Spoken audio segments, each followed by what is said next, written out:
You know, Lucas, now that we're officially in winter, since it's past December 21st, I think we can confidently say that today is not a shirtless summer day.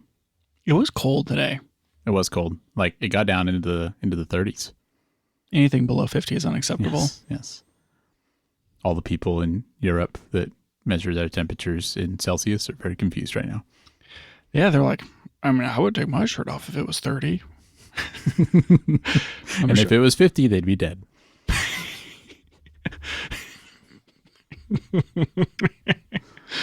Okay, fine. All right. Let's get real here, Daniel. Whatever that was, I almost knocked this over.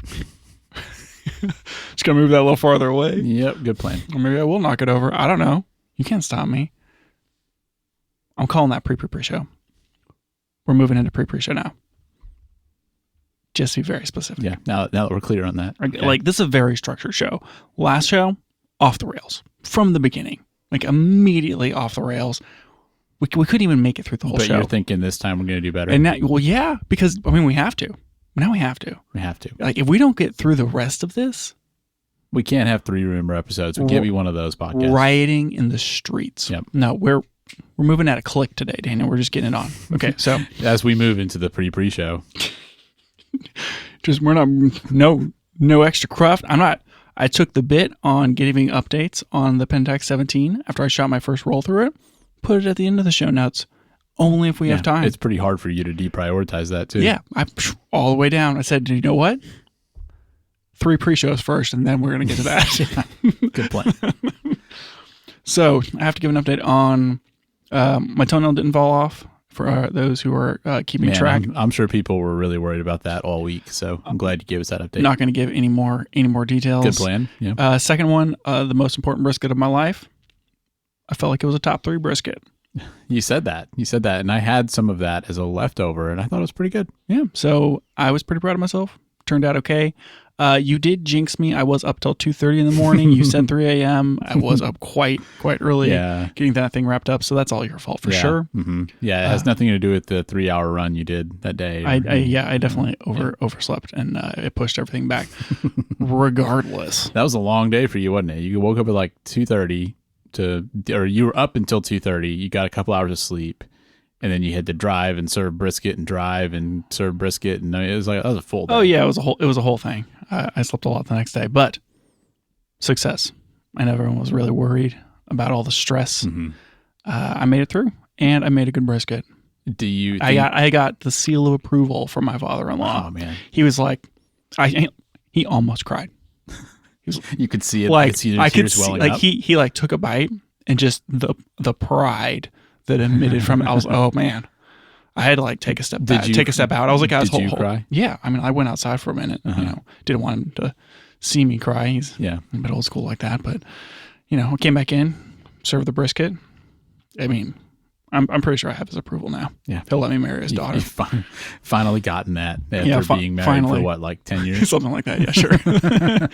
Yeah, so that went very, very well. Nice. And did you get a half frame film photo of the brisket? Daniel, we're not talking about the Pentax 17 right now. That is for after the episode because we don't have time. Fine. Let's talk about the pre-show. Okay. Now that we've finally gotten there. I took my passport photo because I had to renew my passport. Mm-hmm. And I want to tell you about this experience. Yeah, I'm curious to hear about it, having seen a couple of your photo options. So let's hear it. Yeah, so you have to take a picture against a white wall, and there's a bunch of requirements, mm-hmm. and some of them are funny, and some of them are questionable. And so what I ended up doing was I set up a C-stand. And now, before you go on, should we also give the context that a couple of days prior to this, you were with me and a group of people, and we were all trying to convince you that it didn't matter that much and that you could just take the picture against any wall and it would be fine. Yeah. And you could do it with an iPhone and it'd be no big deal. I think that's what they want you to do. Yeah. Like they're like, don't post-process it. Like, take a high enough resolution, but don't get crazy. Give us the most megapixels and the much detail you can, but no more than 10 megabytes. And it's like, well, which one do you want? And so you found yourself setting up a C-stand. And also looking up requirements. I really wanted to send in my photo shirtless. I didn't think that they would, not allow that. Yeah, I couldn't find anything. I mean, it seemed like it is allowed. Mm-hmm. So. I did take a shirtless photo just in case, Yeah, so just in case the moment struck you. Yeah, I was like, I'll make this decision in post. Just add a shirt and post. Yeah.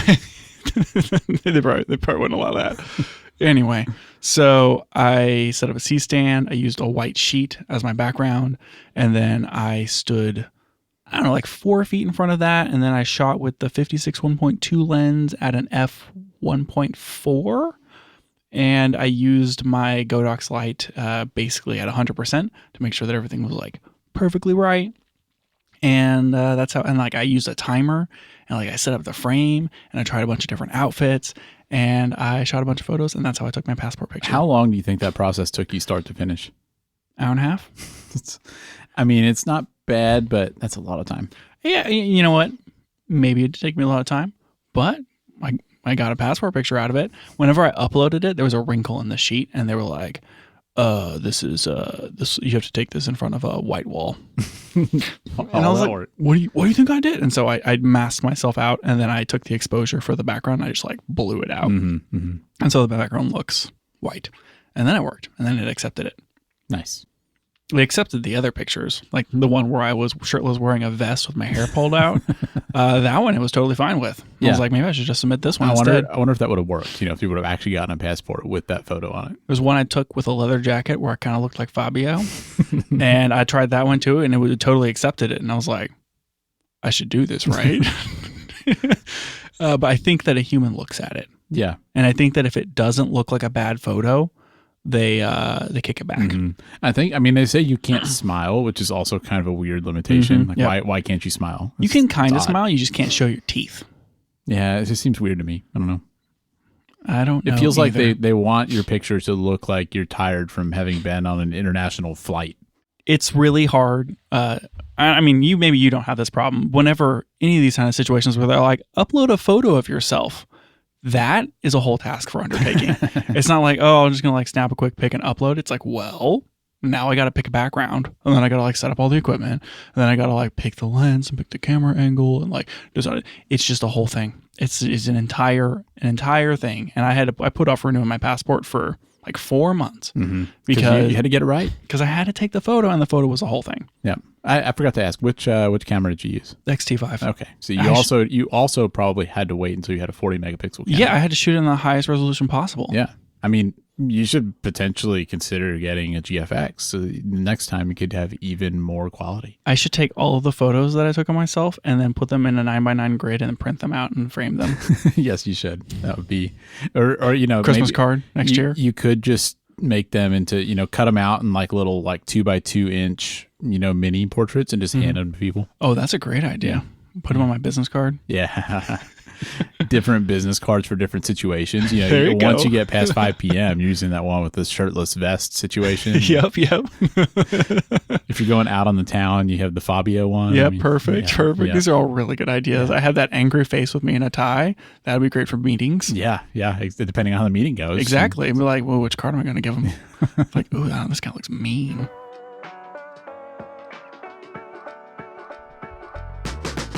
Welcome back to the Camera Gear Podcast. I'm Daniel. And I'm Lucas. And we're here today to talk about the gear, software, and techniques we use to shoot photos and video.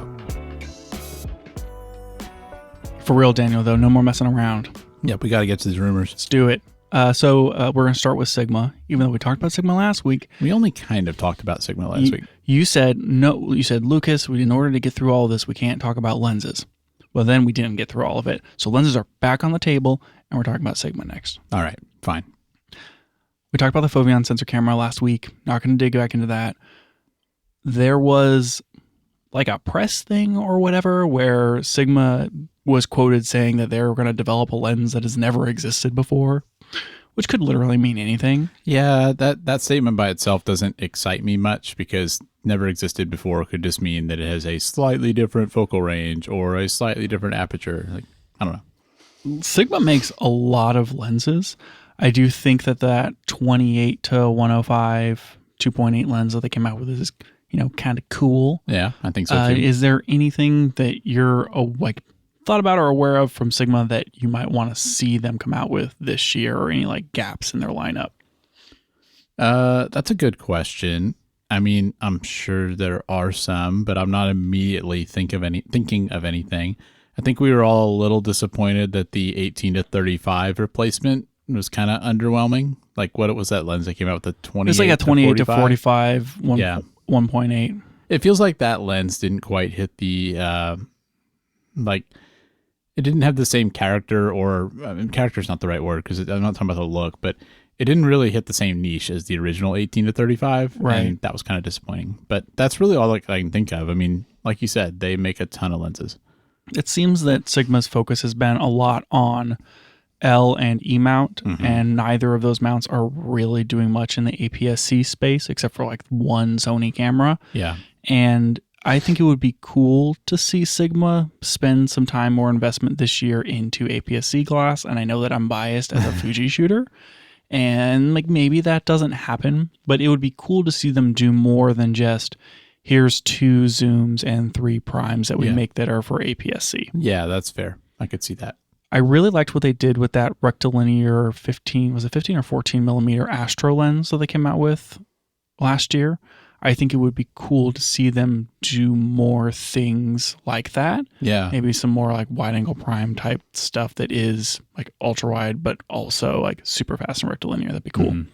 And then I think that Sony and Canon have been doing some innovative stuff with really fast glass, and it would be cool to see Sigma also do the same thing. So like, I do agree with that. There's that, the 28 to 70 f2 that Canon makes. And then now Sony has like the same version of that lens. It would be nice to see Sigma do something similar to that. Yeah. I know that's kind of like what they were doing with that 28 to 45, but it's like I would give up less than a third stop to go from 1.8 to f2 in order to get, from 45 to 70 millimeters. So yeah, for sure. Yeah, so we don't really know what they're going to do. I think that it's probably going to be some sort of extreme telephoto, maybe like something in the over 500 millimeter that's in a 5.6 speed, but also it would be cool to see them do maybe some slower telephotos that are lighter and more carryable. Yeah, I like Sigma's lenses overall, so I mean pretty much anything they do I'm interested in. So do you think whenever they say they're going to develop a lens that's never existed before, they mean a third-party full-frame RF glass lens? That would be a plot twist, wouldn't it? Yeah, it would. That'd be pretty exciting if they did, but I don't think it's going to happen. All right, cool. Yeah, and I don't really have anything else for Sigma, more just kind of projections on like what are they doing, and obviously they're going to make lenses, but it's really interesting to see what they make, and hopefully it's never going to happen, but hopefully they get to make some Canon lenses. Yeah, and maybe they'll make more APS-C. It'd be nice. What's next? Tamron, I guess. Yeah, so Tamron was in an interview last year, said that they haven't stopped making primes. Like there was some projection or postulation. What's the word I want to say? People were suggesting that Tamron just isn't making primes, and they haven't really made any mirrorless primes. They had some like really cool good lenses back in like the DSLR days. I personally owned the 85 1.8 EF lens. Yeah, that was a pretty good lens. I bought that lens specifically because it was stabilized. It was one of the very few vibration control 85 millimeter lenses I could find. And I used that lens quite a bit for video with a converter to my Fuji camera, and it was incredible. I got some really, really good footage and some really great pictures out of that lens. It was phenomenal. And I think that, Tamron maybe has kind of some cachet about being a little cheaper than maybe Sigma. Maybe doesn't feel like it was much of a premium brand. I definitely see them that way. But they make good lenses. They made good lenses. Their zooms are decent. They make some stuff that people aren't making, specifically like the 35 to 150 f2 to f2.8, which is a really good lens. Go ahead and check that on your bingo card. You want them to make that for X-Mount. I mean, that's what we're talking about, actually. So just come on, bring it over. Why not? Why not? You scared? Yeah, you won't. Anyway, it is actually on here that I want them to make more XF lenses. Like, come on. They made like 2. Yeah. No, they made 3. They made the super zoom and then the 2 other zooms, the wide angle and the standard, 17 to 70, which I own, which is a good lens despite how much we hate on it. What I'm getting at though, Tamron's said that they're not going to make primes. And so that's what I want to see out of Tamron this year is like, let's do some primes. Do some primes. Just do some primes. Yeah. Just prime it up. Yeah. I mean, it does kind of feel like, as far as third-party lenses, Sigma has had that market cornered, and I'd be curious to see what Tamron would do differently to stand out. Like whether it would be that they would come in at a lower price, or that they would do more for APS-C or other lens mounts that Sigma isn't really focusing on, or it's kind of like, how are they going to come in and compete against the massive amount of Sigma primes? That's a really good point. Does Tamron make Z-mount lenses? I don't know the answer to that. I would think they would. Most companies seem to. They used to, but I can't remember if they make Z-mount. I think that they recently started, but like the third-party lens market, Nikon's starting to allow kind of into their system, but it's kind of been a little tight in that it's just E-mount and L-mount, but like Tamron's on the L-mount alliance. And so basically, if they're going to make a lens, it's basically Sony lenses. Yeah. And then maybe they make an Nikon, and they've started to make some X mount. Yeah. So it feels like the market for Tamron is, probably primarily Sony at this point. And then anything that they're going to make, they're maybe going to remount to kind of try to bring to Nikon where Nikon will allow.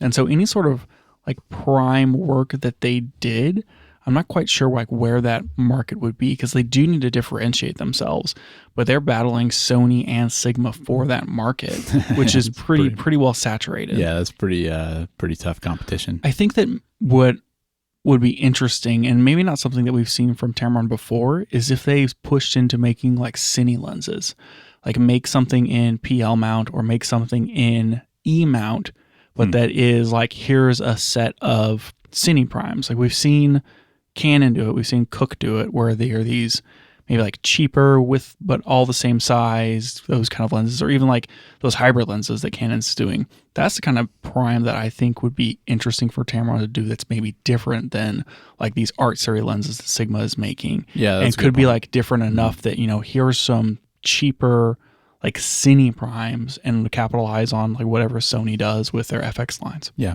Yeah, that's a good idea. Maybe that's one route they'll go. It's not something like I can't think of any Tamron like cinema primes, but it seems like it's a growing market. We've seen a lot of like Chinese brand companies kind of growing in that way, a lot of like Rokinon and that sort of stuff.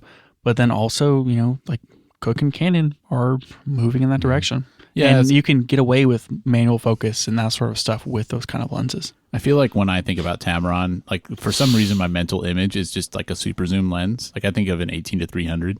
Which I don't even know if they make that, but yeah, they make an XF 18-300. But I definitely feel like they're more into zooms than primes. So on one hand, it'd be weird for them to just jump into cinema primes, but at the same time, you mentioned a lot of those other companies that are kind of getting into that, and I feel like Tamron does still have enough of a name for themselves that I would probably be inclined to trust their cinema primes over insert random Chinese company here. Maybe not as much as Canon or Cook, but I feel like I would trust a reasonably priced Tamron Cinema Prime. For sure. And like, I'd be okay if Tamron just kept making cool zooms also. Yeah. Like we need all things. Sigma has tons of primes. If Tamron wants to focus on weird zoom ranges, I think that's fine too. Sure. I mean, like they made the 17-70. No one else is covering that range. That was that focal range is pretty ideal. Yeah, and like they have one like a decent super zoom 4XF, that 18-300. I mean, like keep doing that. I don't know. Make me like an f2 zoom for my Fuji. Yeah, or 35-150. Sure. I mean, they could just remount that puppy. Just do it. Come on, do it. Anyway, let's talk about Panasonic. Panasonic. I've been kind of like mostly just like waiting to get to this one, just kind of like pushing it off, like, are we gonna talk about Panasonic? I don't even know what there is to say. It feels like they're so far behind on releasing the things we've expected to see from them that I've kind of like circled around to no longer knowing what to expect from them. Do you think that they will ever release a new S1 camera? Are you talking about specifically S1, like as like not S1 series, but just like the S1? I mean S1 series, like yeah, it's a S1, S1H, S1R. Do you think that they are just giving up on that line of camera? It's really hard to say. It's starting to seem like that could be the case because it's been so long, and I don't know. I wonder if they, if I was going to say why would they not, I feel like the reason I would give is that they, like Leica basically has the high-end photo side kind of locked down with cameras like the SL3. And then maybe they feel like the hybrid mirrorless stuff is getting too much competition from, Sony FX3 or people bumping up to something like a C80. Maybe they feel like they just can't compete, at a reasonable price for video. And the S5 2X is a really good hybrid video camera. And so maybe it's just that there's not room for it anymore.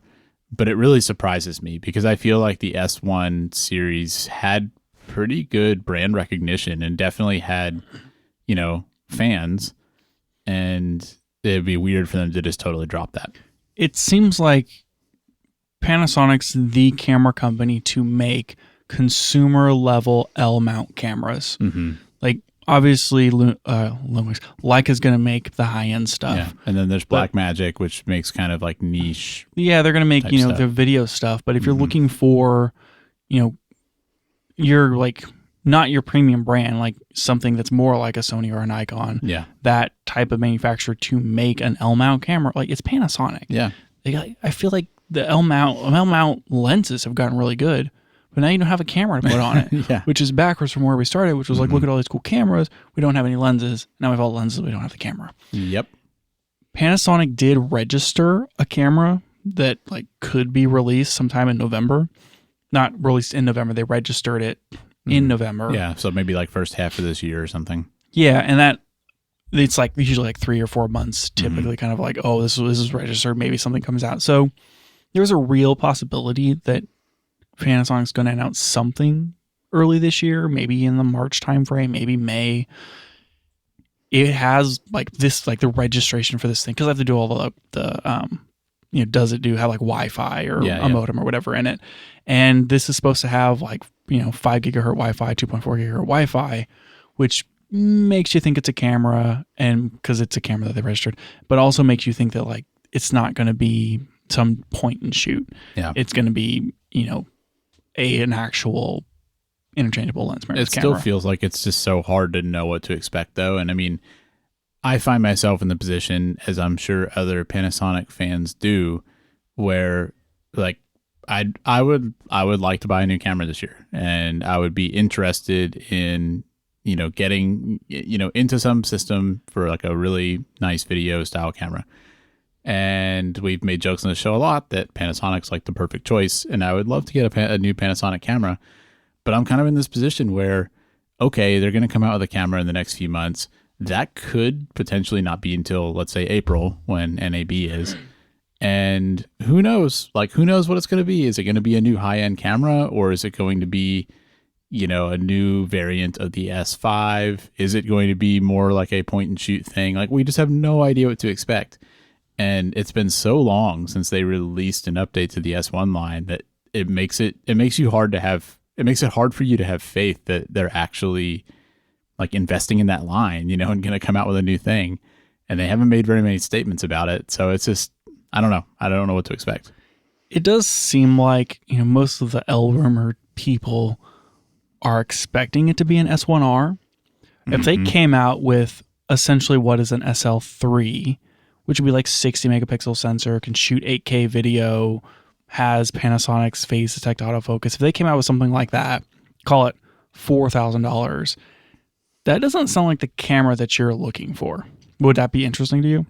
Yeah, it probably isn't the camera I'm looking for, because I would want something that's more video oriented than photo oriented. And that's what the S1H was, basically. And the S1R was a different thing. So, I mean, that's not really what I would want. I think it is what some people would want. Like anybody who's doing high-end photo stuff would maybe be interested in that. But I don't know. It's frustrating not knowing what's coming. And on one hand, you want to feel like it's been so long, it has to be this year. But we said that last year too. We did say that last year. I mean, we've been postulating, that was the word I was looking for earlier, about the S1H Mark II and its potential magnitude as the best camera ever made. It could be this year, Daniel. It could, but maybe not. We just don't know. It's not going to come out this year. They're never going to release it. Do you actually think that? I think that we will see an S1 camera this year. I don't think it's going to be a camera that you're going to want to buy. Yeah. Do you think it'll be a cheaper SL3? Is that what you're expecting? Yes. Yeah. I think it's going to be an S1R Mark II, and then maybe they release an S1 alongside it, and that might be like a cool hybrid camera that's $2,500 or $3,000 or something, but I don't know. Yeah. Hard to say. I'm sure, people across all camera brands have found themselves in that situation where the company makes, like, they have a slot in their lineup for the camera you want. And if they come out with something else, like let's say it's Sony and you're really into video and they come out with the A7 IV. Would it be A7? Yeah. The A7 IV is not out yet. Right. Yeah. So like they come out with that. It looks really good. It leaves you to wonder, like, okay, well, like this looks great. This has a lot of features I want. But really what I really want is, a new, like an A7S4 or an FX3 Mark II. Like you want like the camera that's in that slot. Yeah. And that leaves you to wonder, well, they just came out with this, or am I going to see that other one this year too? Is it going to be next year? Or is it going to be 3 years from now? Like, you just don't know. And so it puts you in this weird position then of, do I get this camera that maybe isn't exactly what I want? Or do I just keep waiting and hope that they, eventually update that line? I think that, the trick here is camera companies, depending upon the line, and like the more niche the camera line is, the longer the update cycles. Yeah. The A7S3, S4 being a perfect example is on a much longer update cycle than like the A7 V series. Yeah, for sure. And similar to Lumix here, like we haven't seen an S1H in years, years and years and years. And so it makes it really easy to justify as a camera gear enthusiast that when finally that version of the camera comes out, like you buy that puppy as soon as possible, and that's going to be like the best version of that camera for almost a decade. Yeah, kind of like the XH2S. It's still a really good camera. It is. They're not going to come out with an XH3S this year. Yeah. Probably not even next year. I mean, I think that thing's got at least 18 more months to its life. Yeah. Yeah. I mean, partially because it's a really good camera, but also because we just know that Fuji doesn't update that line super frequently. Yeah. So there's probably not going to be a new one for quite a while. Yeah, exactly. And so, I mean, if you're holding out for an S1H Mark II, I mean, like, I think, your current camera lineup is probably decent enough, and that by the time that thing turns the corner, man, you got to scoop that thing up as fast as possible. You'll be ready. See. I don't know. I think there's a lot of people that are in the position that I'm in with that. Maybe not specifically with the, video-oriented camera, but just I think the people have invested in Panasonic, for professional use, and now they're like, okay, cool. Where's my upgraded camera? I'm using something from 2019. Come on. It feels like it's getting to the point where it's holding back L mount. Yeah. Like just a little bit, like just a smidge, because the people who want to shoot like high megapixel still cameras don't really have a camera unless they want to buy a Leica. Yeah. Which, I mean, who doesn't want to buy a Leica? Who doesn't? Which, speaking of, I mean, maybe they're next on the list. What's Leica going to do this year? Man, I don't even track them. I have no idea how frequently they update cameras, what what stuff hasn't been updated from them. You have to tell me about this. There's a rumor that there may be a new SL3S. So remember the SL3 came out last year? Right, and that's a pretty expensive camera. Yeah, and that's like their high-end, high megapixel L mount camera. There is some rumor that the SL3S would be like a 24 megapixel sensor, cheaper like a camera in the same body style as the SL3. Okay. I could see that being interesting. I don't know if that means it's going to be like really similar to an S5 Mark II, which would be kind of, because it seems like they definitely weird. share some work between Panasonic and Leica. Yeah, there is a bit of a partnership there. So like that's kind of all that I've really seen on Leica for this coming year. I'm sure that we'll probably see a new variant of the Q3, like maybe a Q3 43 monochrome would be really interesting. Otherwise, I mean, Leica's just gone a Leica. Yeah, I mean, it doesn't feel like their camera lineup right now is that old. Like the Q3 doesn't really feel old to me. I don't know when it came out, but I mean, the Q3 43 just came out this past year. Mm-hmm. And the SL3 was just updated. So, I mean, like I said, I don't track them that closely, but it feels like they've been doing things. And so I don't have the same feeling with them as I did with Panasonic, where it's like they've got to release something this year or they're going to become irrelevant.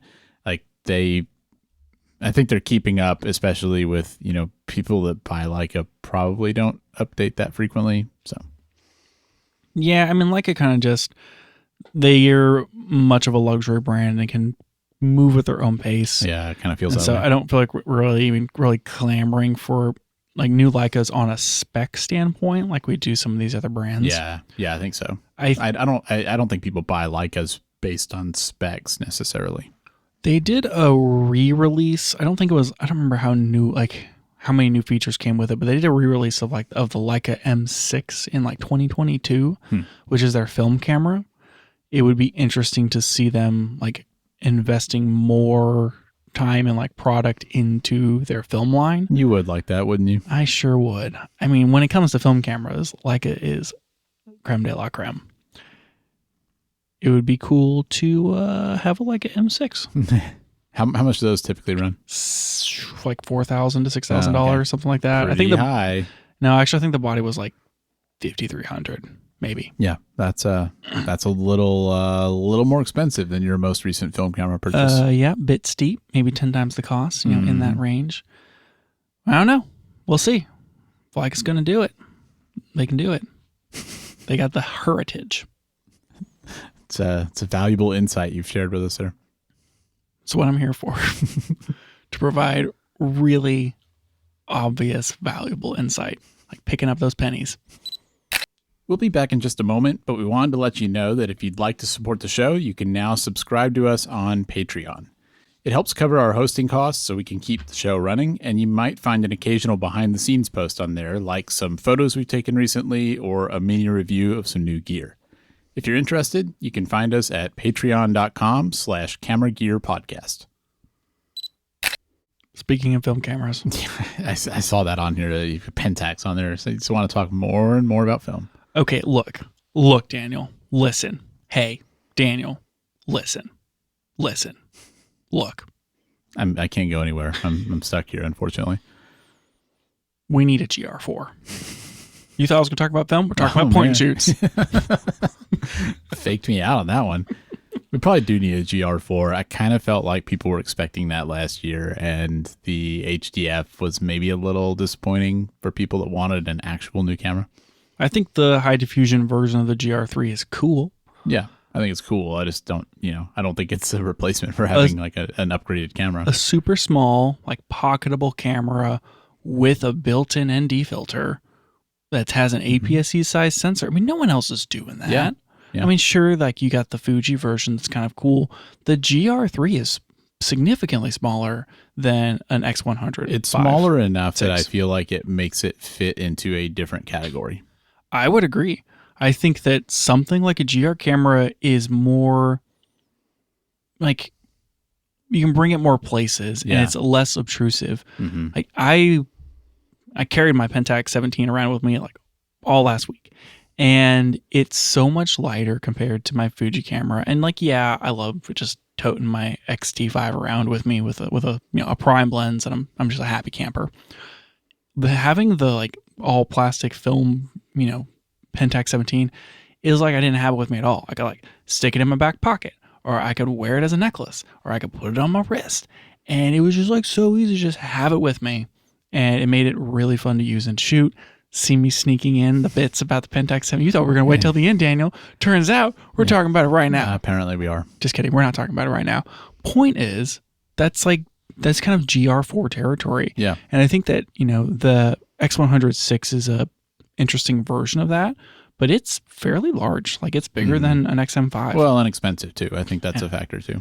Yeah. I mean, the GR is probably going to be in the same price point. Maybe it comes in under $1,000. Yeah. But I don't know. I mean, the current GR3 is something like 1,100 maybe, and the X106, if you can find one at MSRP, is still like 1,600. Yeah, that's a huge difference.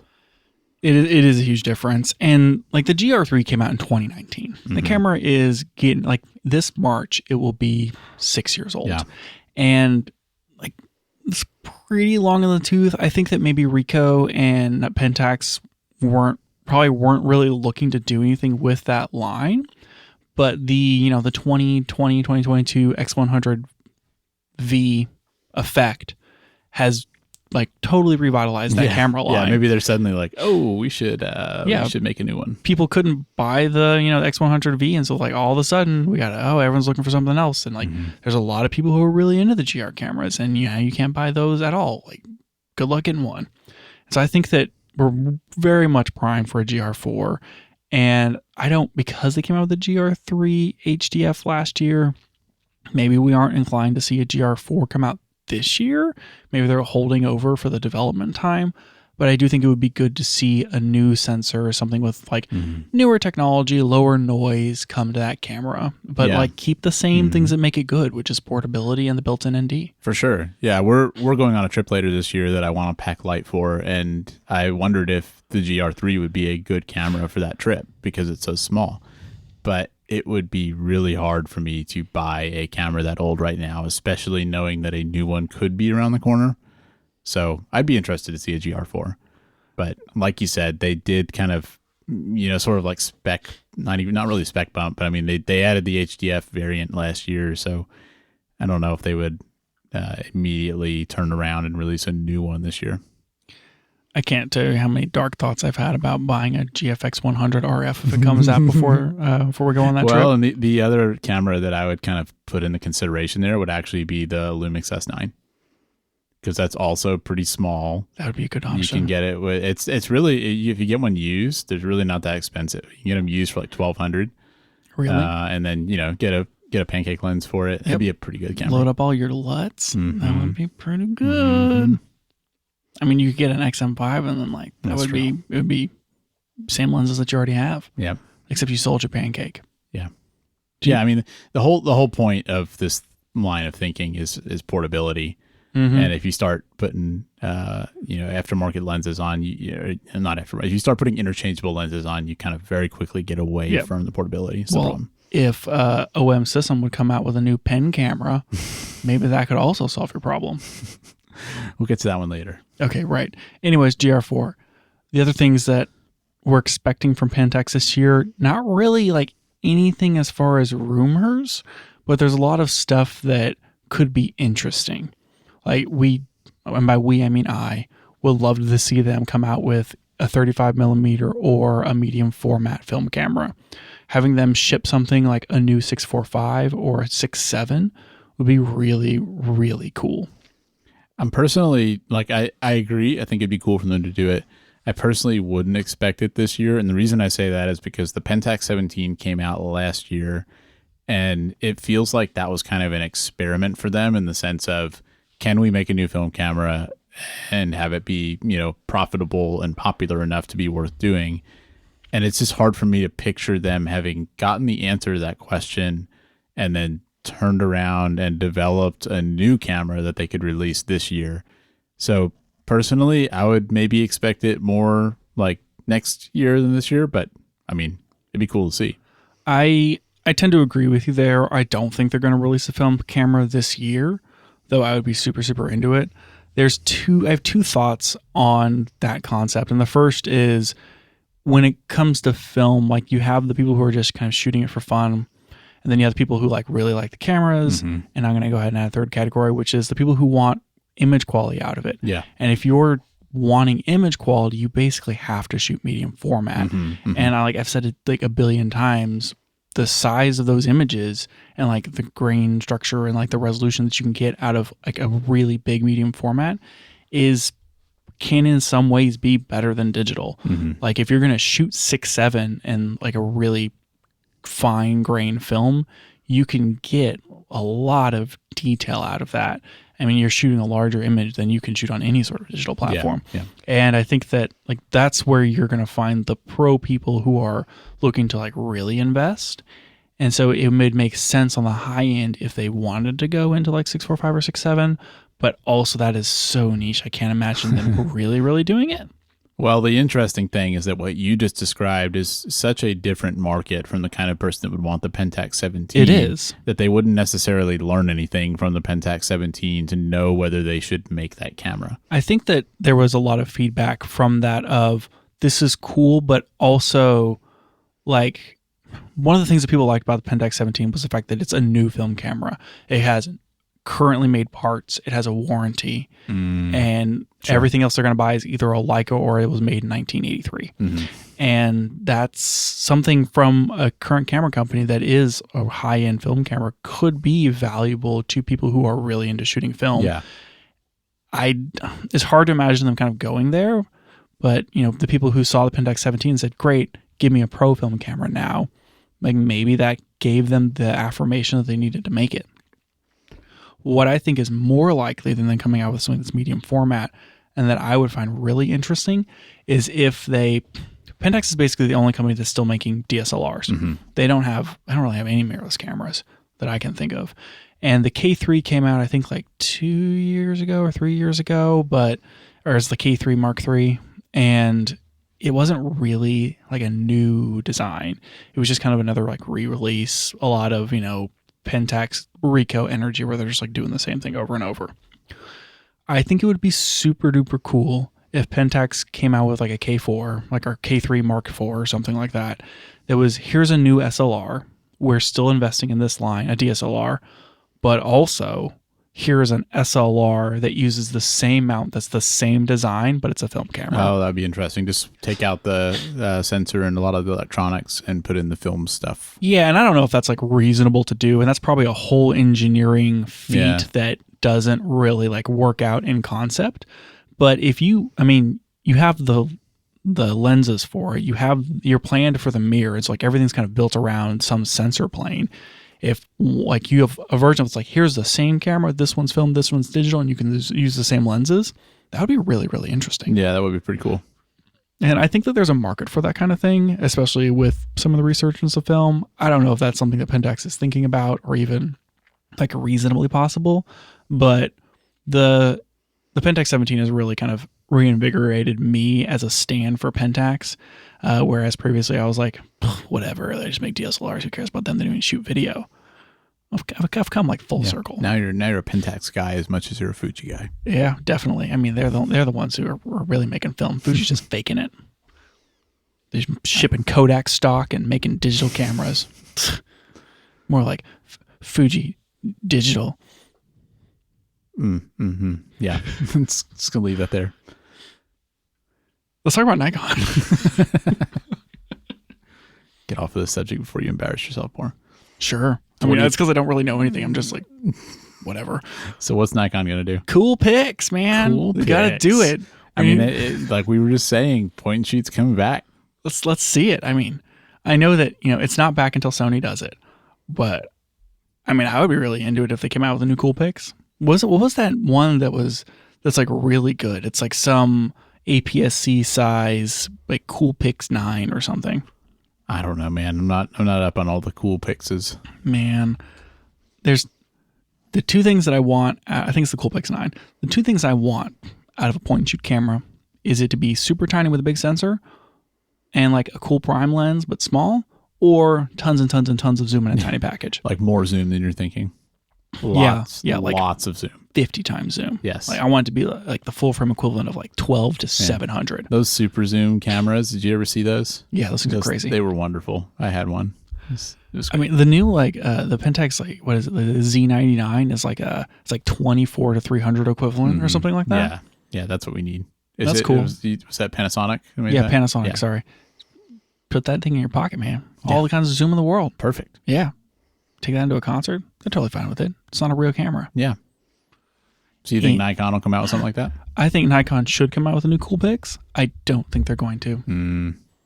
They kind of, I mean, right now they kind of have, like they have the ZFC, I guess is the camera I'm thinking of, where they have something that's kind of like, this is like your vibe cam sort of deal, kind of. But I mean, that's totally different than a point and shoot in terms of price. Yeah, it is very different. It's more like kind of taking on the retro thing. It's more like an XT series than an XV series or X100 series. Anyway, so whatever. Other things that we might see from Nikon this year, we could see a 35 millimeter 1.2 S line lens. What is the S line? S line is like it's like, Red Badge or Red Ring or L series. The good lenses. It's like the gold ring type lens. And I mean, they have like the 50 and that sort of thing, but they don't have a 35 1.2 in their lineup.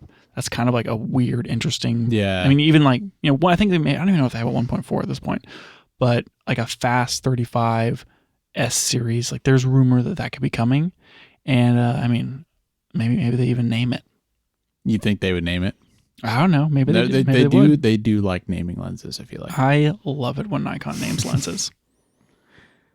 But it has to be like really special. Yeah. I don't know if a 35 1.2 would be that special. I don't know. And maybe it just depends. Maybe they probably don't know until they make it. Yeah. I mean, you think there's one guy there that names the lenses? Like just the guy that names the lenses. Yep. He's only named 2 in like 60 years. Hey man, but he's waiting. If there's another killer lens, he's waiting. Sure. That I don't know, man. That feels like something that a Japanese company would do. I mean, what they have that guy that does the pinstriping for the Rolls Royces or whatever? Yeah, it's like one guy that does all that. Yep. Yeah, I like that concept. I mean, the rumor on the street that it's still coming. I think they make a 35 like f1.4. Yeah, they do Z mount. But it's not an S line lens. It's not nearly. It's not S line, man. It's only like $600 on B&H.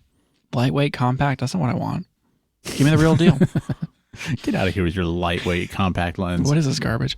Anyways, Nikon announced that they were developing a 28 to 135 power zoom f4 lens. So that's almost kind of like a hybrid lens. Yeah, exactly. It's like a hybrid video lens. They haven't really made too many things like that.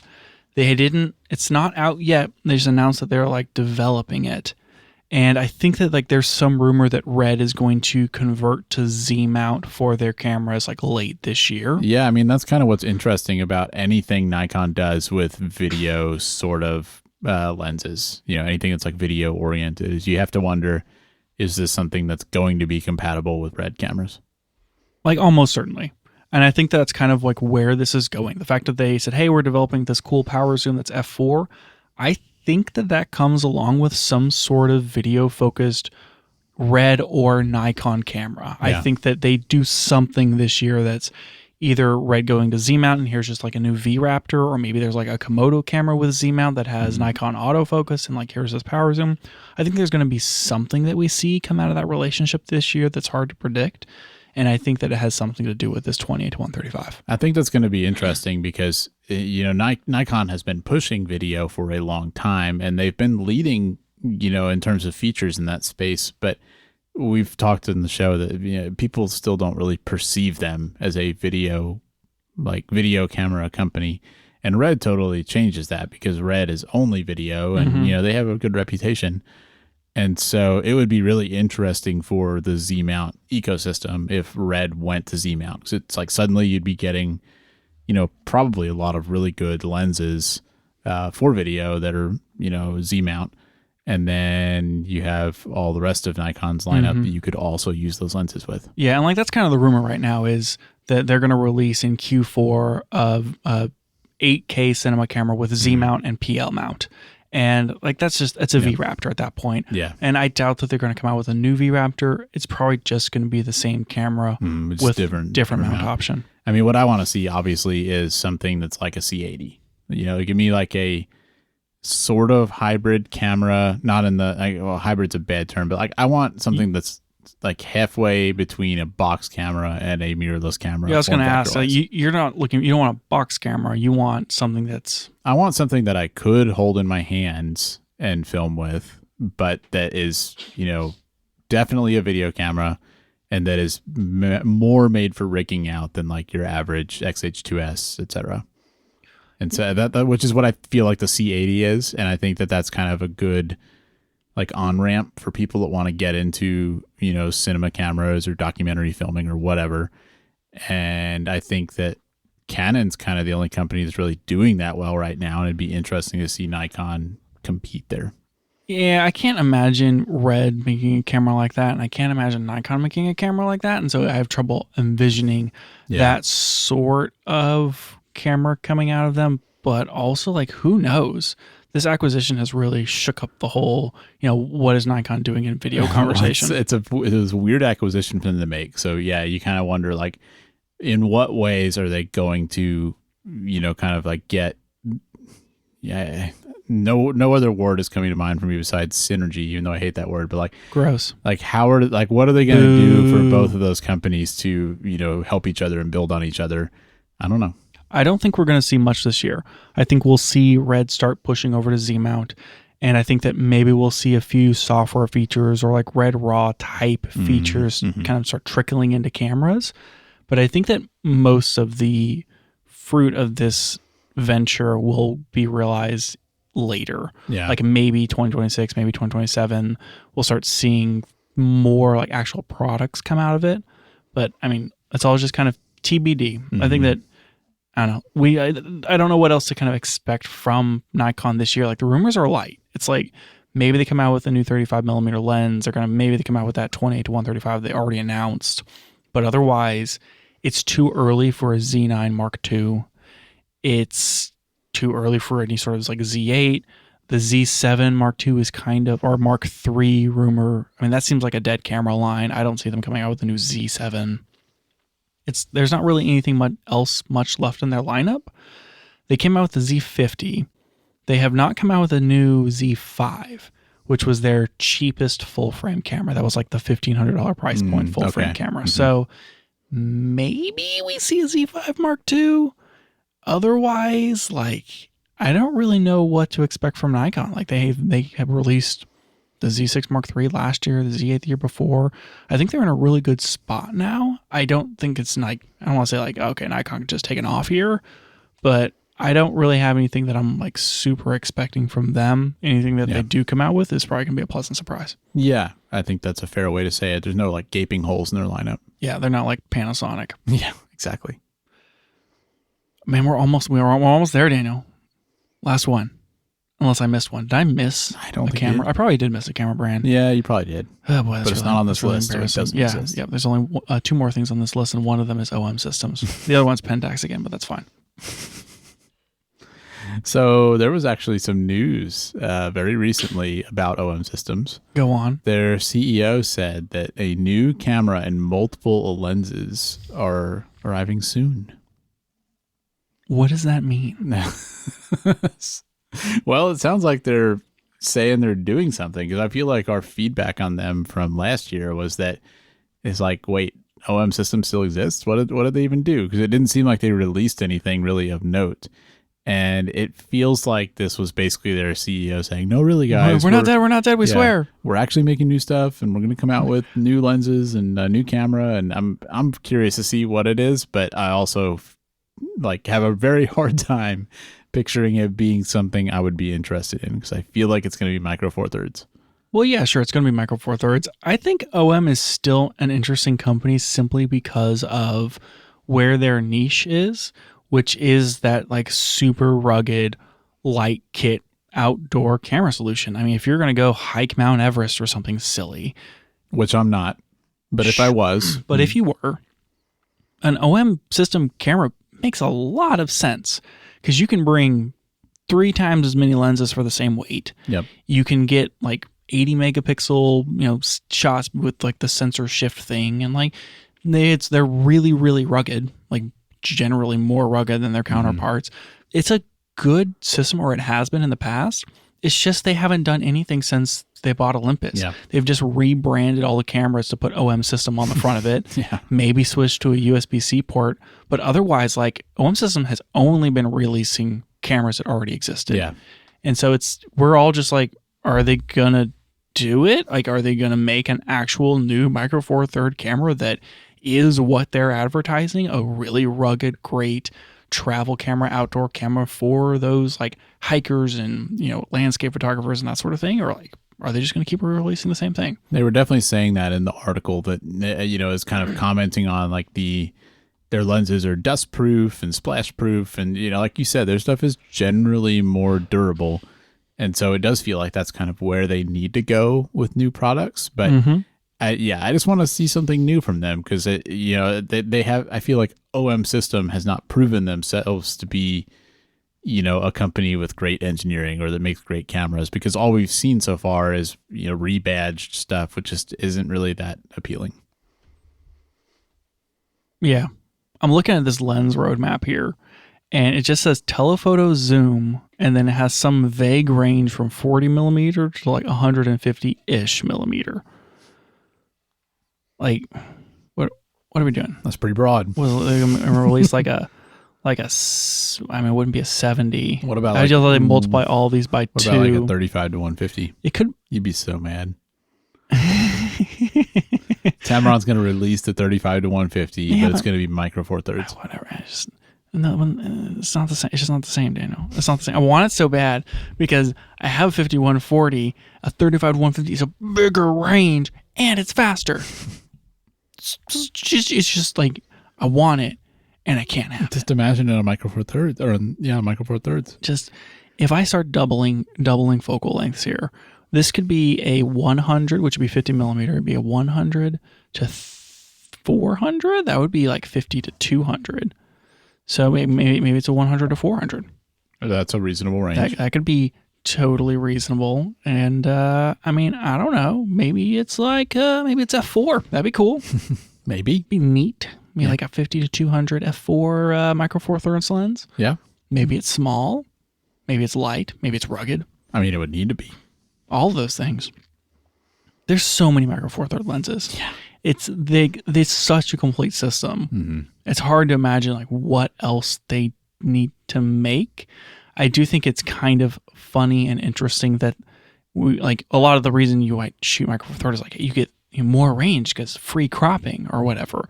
Like I put a 300 millimeter lens on this, it's all of a sudden 600 millimeter, but it's way smaller. That's cool. The longest lens for micro four thirds is like a 150 to 300 that Sigma makes. Is it Sigma? Anyways, it's like a 150 to 300 L-mount lens. L-mount? No. What am I thinking of, Daniel? I'm not sure. There's like a Sigma 150 to 300, and then they remounted it for micro four thirds. It was like re-released or whatever. That does sound familiar. But it was like a Panasonic, whatever. It happened last year. I'm like mixing up the details.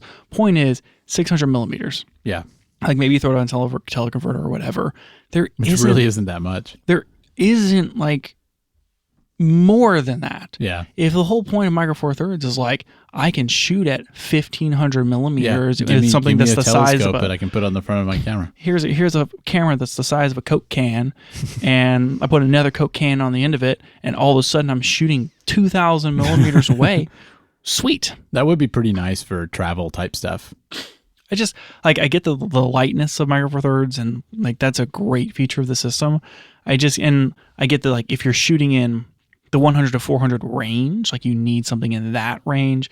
Yeah, the lenses are wildly smaller.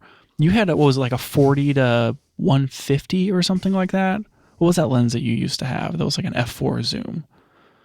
It's like a 50 to 140. No, that's a Fuji lens. That's a Fuji lens. Man, I can't remember at this point. I think I had it was a 45 to 150. That's what it is. And that lens was tiny. Yeah, and it was like f4, and you're getting like 300 millimeters of range, and it's smaller than like it's like basically the same size as like an 18 to 55 APS-C lens. And micro four thirds it stabilizes really well because the sensor's so small. Yeah, so like I get that if you're shooting in that 100 to 300 millimeter range on micro four thirds, you can get these like mega tiny lenses, and it's super duper cool. But you can't get really wide. Like anything wider than 8 to 12 millimeters is hard. And you can't, and like there's no super long lenses. And I'm like, well, if the reach is the whole point, how come I can't buy a 500 millimeter prime for micro four thirds that is like f8 that's super duper small? I think that partially because of the reasons you said, and partially because, most new cameras have moved on to other systems, larger sensors. It's just really hard for me to not look at micro four thirds as being like casual or like entry level, like that sort of thing. And I'm kind of biased because that's where I started.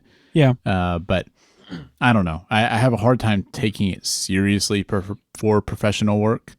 And now OM System has basically the only company making products in this. I mean, Panasonic still makes a couple of Micro Four Thirds things, but I mean, they're making the GH7. They are making the I don't know when's the GH7. last time they released a lens, but yeah, I don't know. It feels like it's. I mean, it's felt like it's on its way out for a long time, and now OM Systems in this position where they're the only company that's like fully focused on Micro Four Thirds. So if it kind of feels like it's their system to drive now, and I don't know what they're going to do with that.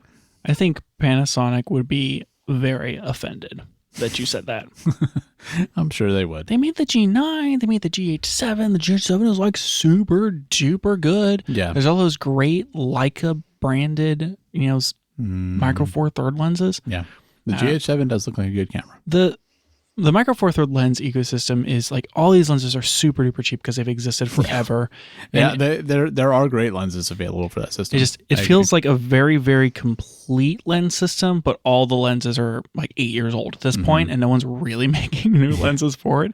And so it all does feel a little weird, a little old. Well, it's like it makes me feel like it's topped out. Like they developed everything they needed to develop, and there's not really new ground to be broken there. And so that's kind of what makes me curious to see what a company like, what is OM System going to do to excite people? Like, I guess that's really my question.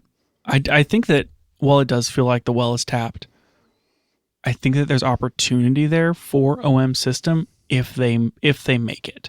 Like they can keep pushing on, here we're the rugged camera brand for all your outdoor needs, and then keep start making lenses that excel that mission forward, right? That it's like we made a new Micro Four Third lens that's even smaller, even lighter than like the primes you had before, than the zooms you had before. That would be really cool. Yeah, because then it's like now they're taking advantage of a lot of the new lens technology that we've seen come out of like full frame and other camera brands over the years. Like, apply that to Micro Four Thirds and like let's see the same savings. Yeah. I mean, when Sony came out with their 28 to 70 f2 after Canon, and it's like 400 grams lighter or something crazy. And like sure, the mount is much smaller in diameter, and so they physically have less glass, and that might be the reason. But also to an extent, like lens beveling and technology has moved forward. Yeah. And I think that manufacturers could realize that for Micro Four Thirds. And I don't know if OM Systems ever going to get there, or if they're just going to just kind of capitalize where they can on what Micro Four Thirds was and then just peter out. Yeah. Yeah. I guess I fear that's what will happen, but I'd like to be proven wrong. I think it'd be cool to have, new development happening there. Yeah. I think it's maybe, I don't say it's like make or break for OM this year, but they got to do something. Yeah. And one of those somethings is release a new pen camera. I want it'd be funny if they call it the Pen 15. I don't think they'd do that. It's super funny. Anyways, the Pen F was really, really cool.